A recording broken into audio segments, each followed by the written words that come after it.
হিন্দুরা বাংলাদেশ থেকে এসছে, কারো কোনো চিন্তা নেই। প্রকাশ্যে দাঁড়িয়ে বলছে তাকে ভারতবর্ষের নাগরিকত্ব থেকে কেউ বাদ দিতে পারবে না, এটা প্রতিজ্ঞা। এখন আপনি বলবেন যে কেউ এসছে 5 বছর আগে, তার কি হবে? সে তো এখানে নাগরিক থাকবে।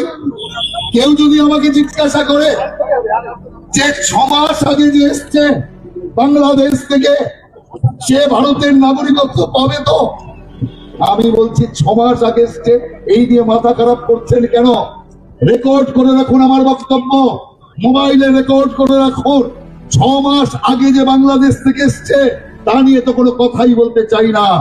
আজ থেকে 6 বছর বাদে যে ভাইটা যে পরিবার নিয়ে বাংলাদেশ থেকে এখানে আসবে, তার নাগরিকত্ব পাবে।